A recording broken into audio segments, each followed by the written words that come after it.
Bonjour, bienvenue dans la série sur l'énergie du vide. Nous allons parler maintenant des fluctuations du vide. Alors considérons le vide quantique, donc sans particules. Considérons ensuite le principe d'indétermination.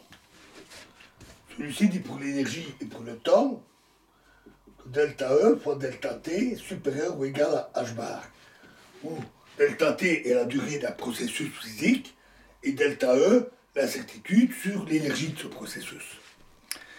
Il implique donc que si on considère un temps extrêmement court, un intervalle de temps très très court, alors delta E va être très indéterminé.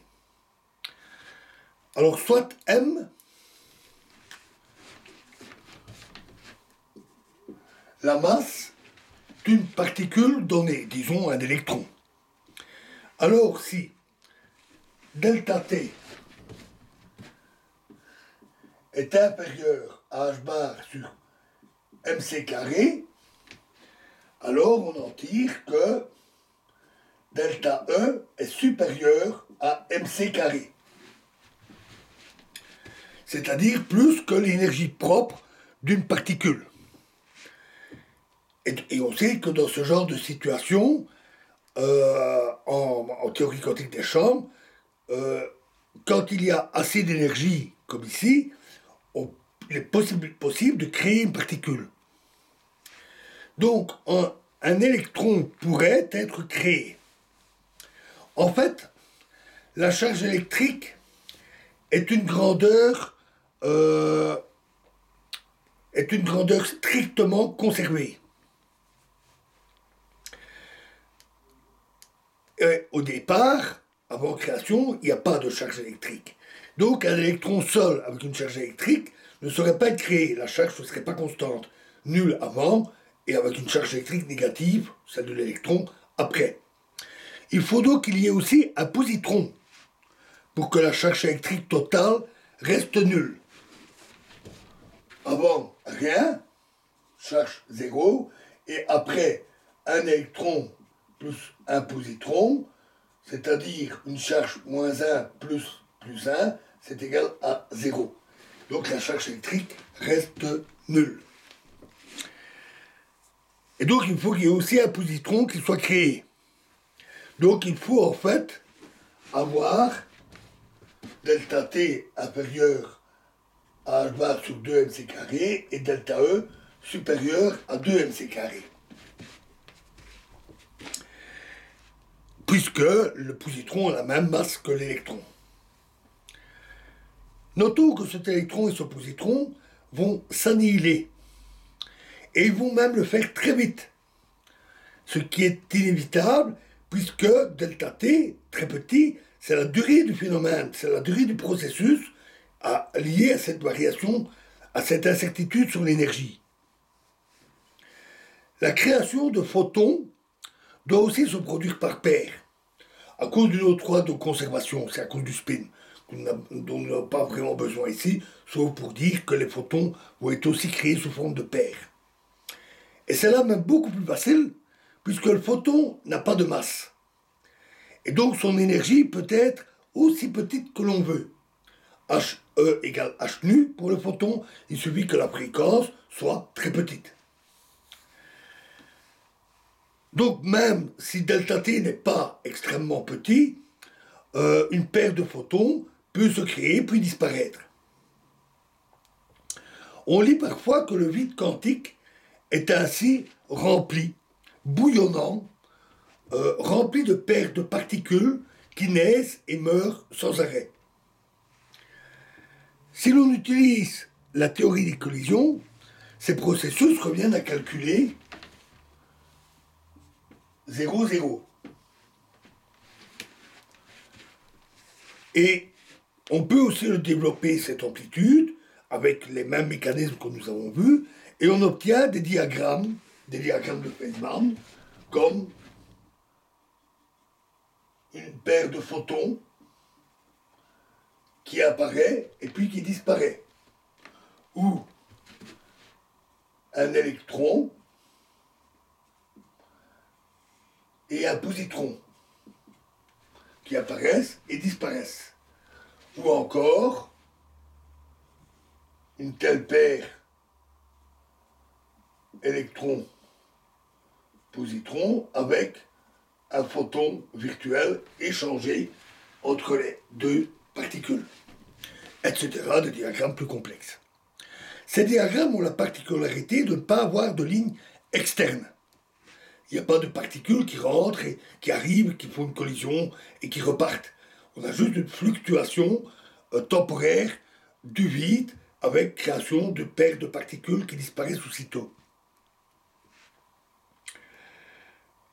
Comme ces diagrammes n'ont pas de ligne externe et qu'ils concernent le vide, ces diagrammes sont dits des diagrammes vide-vide. Attirons l'attention sur un point parfois confus. Dans la vulgarisation, et même d'ailleurs dans la littérature spécialisée, technique, on appelle parfois ces cas-là des fluctuations du vide, et parfois, si on prend le cas d'un électron réel, qui peut participer à une collision par exemple, donc on a un électron avec un photon qui est émis et absorbé par le même électron. Parfois, ce qui est nommé fluctuation du vide, c'est ceci. C'est ce photon qui apparaît, mais relié à un électron réel, une particule présente. Donc là, on n'est pas dans le vide. Mais on l'appelle aussi, souvent, fluctuation du vide.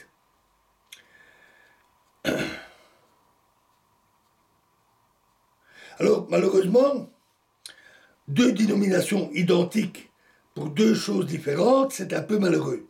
Et ça entraîne souvent des confusions. Surtout chez les profanes, qui lisent de la vulgarisation. Et même les spécialistes, ils ne connaissent pas tout de la physique, de la théorie quantique des champs, de ce que nous verrons avec la gravitation quantique, etc.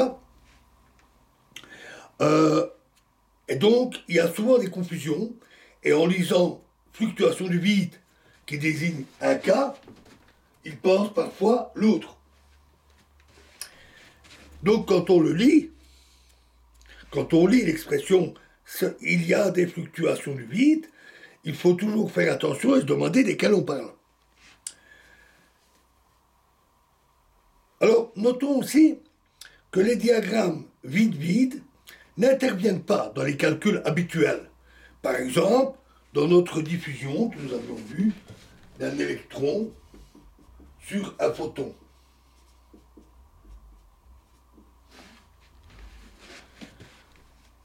On va avoir, si on trace tous les diagrammes possibles, on va avoir des diagrammes comme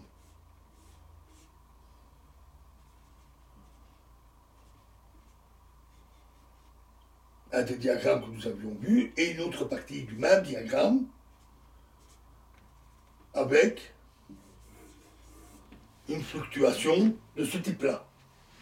C'est un diagramme possible. Mais lorsqu'on fait le calcul, ces diagrammes particuliers se simplifient, ils disparaissent dans le calcul. La raison en est très simple, c'est que ce processus-là n'est pas lié à l'autre. Et donc, ce processus-là ne peut pas influencer celui-là. Et l'amplitude du processus est alors zéro. Donc, disparaît dans les calculs. Donc, on a quelques règles sur la construction des diagrammes. En plus des règles de Feynman, on a quelques règles. On prend seulement des diagrammes qui sont d'un seul tenant, d'un seul bloc, comme celui-là. On parle aussi de diagrammes connexes. Et c'est les seuls à prendre en compte. On parle aussi de diagrammes irréductibles, des choses comme ça. On n'entre pas dans le détail de cette technique. Alors, plus tard, quand nous en saurons un peu plus, on reviendra sur ce vide bouillonnant et sur ces deux types de fluctuations du vide. Dans la prochaine vidéo, nous allons parler d'un autre aspect de la théorie quantique des champs, donc dans le calcul des interactions, des collisions. On va parler de la renormalisation. Je vous remercie.